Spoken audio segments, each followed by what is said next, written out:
The threats between Donald Trump and Elon Musk only get crazier and crazier as the most disastrous, destructive, and let's be real, delicious political civil war we have ever seen within the MAGA movement continues to play out before us. Donald Trump said he would take away Elon's government contracts. Elon went public over Donald Trump's involvement with Jeffrey Epstein, then said he should be impeached for it. And now Donald Trump is responding with the most shocking threat yet: deportation. We are going to get into it all, but before we do, if I could quickly ask you to leave a like on this video, and if you haven't already and you enjoy our channel, to hit that subscribe button. It goes a long way, and it really does mean a lot to me. Now, before we can get into this latest threat against Musk, this deportation threat, I want some context in the latest on all this story from Nicole Wallace right here. The alliance between the world's richest man and the world's most powerful, Donald Trump, is imploding right now in real time before our very eyes,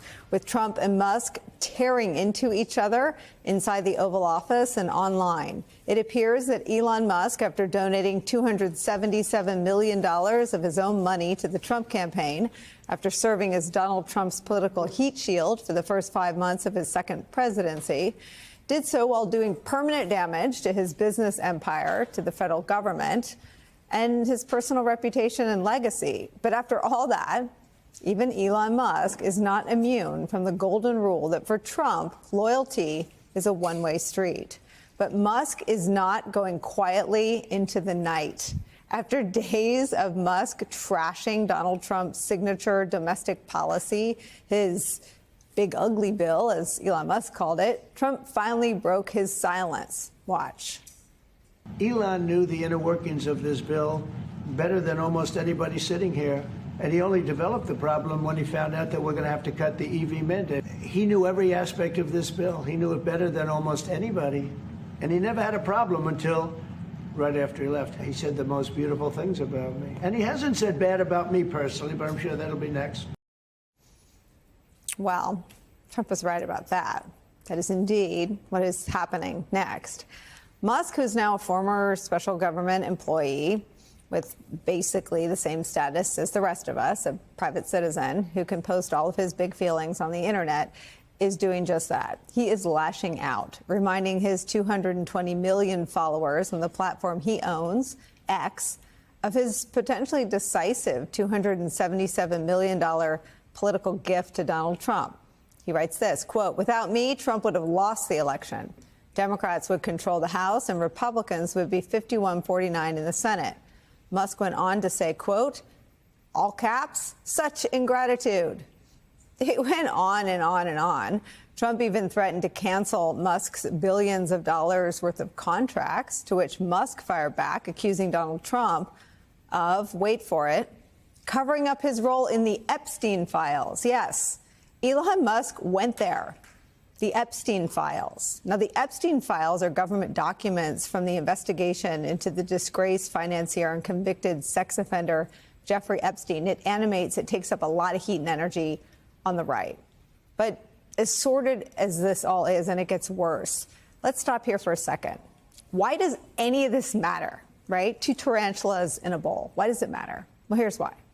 When the most powerful person in our government fights with the richest person in the world, we, as a public, get to peer deep inside the most corrupt and superficial alliance in American political history. And as they claw and strike rhetorically at one another, they affirm our deepest concerns and suspicions. Trump confirms that Musk was always only in it to enrich his companies, and Musk confirms that Trump was always for sale. Nicole Wallace made what is the most important point, and a point that I will continue to come back to as we discuss Elon Musk calling out and going public with this attack on Donald Trump's relationship with Jeffrey Epstein. These people knew these disgusting things about each other from the start. Elon knew he could buy Donald Trump, and Donald Trump knew that Elon was corrupt in the same way that Elon knew that Donald Trump had a relationship with Jeffrey Epstein that was keeping him from releasing a file he claimed to care about. These are not good people. We obviously know that. They're just exposing how bad they are individually and showing the most dark and angry parts of themselves and just what is such a beautiful catastrophe And the latest example from one of Donald Trump's top advisors shows how heated and potentially legally volatile this will get.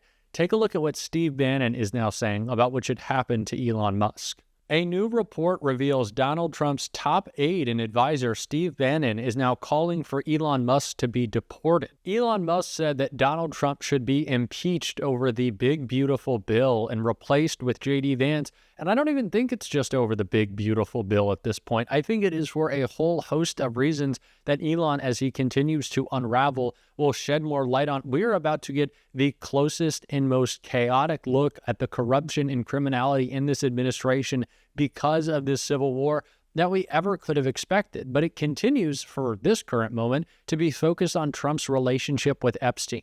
Just look at what Elon Musk posted minutes ago as this all unravels. In his second post about Trump's relationship to Epstein, Elon shared this video from MSNBC on Twitter that I want to take a look at right here. Of a Mar-a-Lago party shows Trump giving Epstein his personal attention. Donald! Donald! Donald! The footage, shot in November of 1992, before Trump opened the resort as a club, shows the future president surrounded by cheerleaders for the Buffalo Bills and Miami Dolphins, capturing Trump's fun-loving bachelor lifestyle for an appearance on Faith Daniels' NBC talk show. We're going to get great ratings in your show. Trump is surrounded by women as music blares in the background. After a while, Trump goes to greet 3 new guests, among them the financier Jeffrey Epstein. Come on in. Go inside. More than a decade before his guilty plea on state prostitution charges. Later in the footage, Trump is seen talking to Epstein and another man as women are dancing in front of them. Trump alternates between dancing and pointing out women to Epstein and the other man and telling Epstein about the cameras. Though exactly what they say is difficult to understand as they discuss the women and their appearances, Trump gestures to one and appears to say to Epstein, "Look at her back there. She's hot." And then Trump says something else into Epstein's ear that makes him double over with laughter. But as the president... It's really interesting to me that Elon Musk thinks he gets to position himself as some sort of hero in calling out Donald Trump's relationship to Jeffrey Epstein when, one, he has a relationship with Ghislaine Maxwell and probably did with Epstein as well. But Elon isn't saying he discovered all of this today.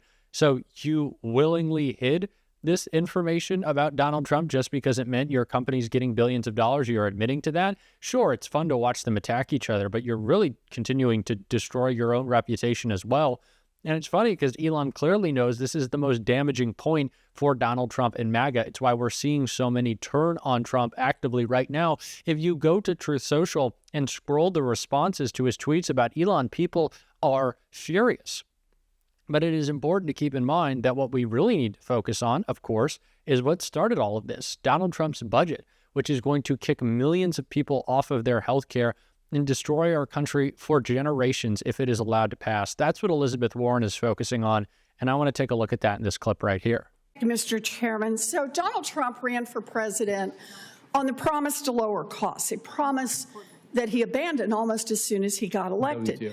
He also promised his, quote, rich as hell donors that he would deliver big tax breaks.